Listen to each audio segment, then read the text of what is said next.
Joe Silva, man, and I've never spoken publicly about him. Joe Silva just had his favorites.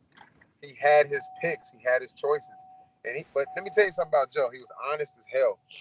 He was shady as shit, but he was honest as hell. He told me, he said, I don't like guys that were on that didn't make it on the Ultimate Fighter. If you did make it on Ultimate Fighter, you can't make it in the UFC.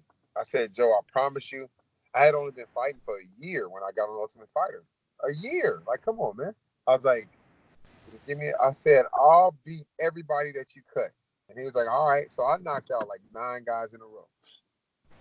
And it's just, I knocked out like 9 guys in a row.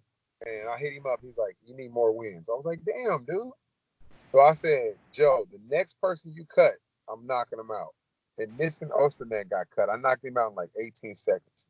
I called Joe back again. Joe's like, nope. I'm like, damn. So a lot of people know about the prank call I did on Dana White on MMA Junkie. That's what got me in the UFC. So I kind of went behind his back because I couldn't get through. You can't go through the front door, go through the back door. Dana White was on MMA Junkie. I called like 500 times to get through. I don't know how I got through. And I was just sitting there going, I can't make this a begging phone call. So as soon as he answered the phone, I got a British accent. I was like, hello there, mate. And he's like, hey, where you calling from? I said, I'm calling all the way from England.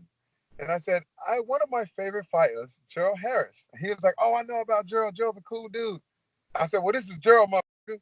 I was like, let me get back in the UFC. I got 10 wins in a row, da-da-da-da. He said, you call me and you're going to get back in the UFC. And 7 days later, I was in the UFC. 7 days later, I filled in.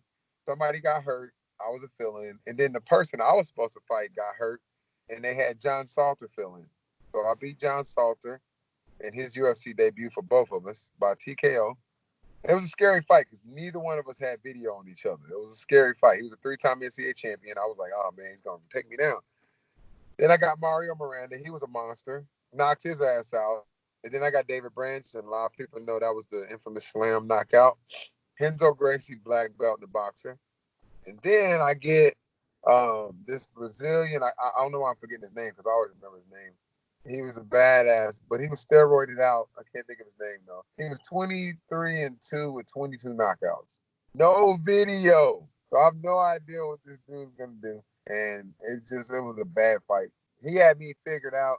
Imagine a football team playing another football team and one has film and the other one doesn't. That's how that fight was. I had no film on this guy. I didn't know who he was, if he was southpaw, orthodox, fast or slow, strong. I didn't nothing. So it was a tough fight for me. I lost, and then boom, he cut me. So I never had a bad promoter. I'll tell you my favorite is Ray Southpaw. I'm not ass kissing because I'm not getting back in the tournament. I already talked to him. I'm not getting in a $1 million tournament. Ray Southpaw was the absolute coolest, and I think it's because he's a former fighter. He actually even fought on the card that I was on. He understood us better than anybody. When I came in, he was behind the scenes a little bit more. He wasn't a top dog, but he's a man now, and they're going to be around for a long time. And if anybody knows how to run an organization, it's somebody that's been through what the people are going through. There's nobody better to run an organization other than a former athlete or former, been a part of it.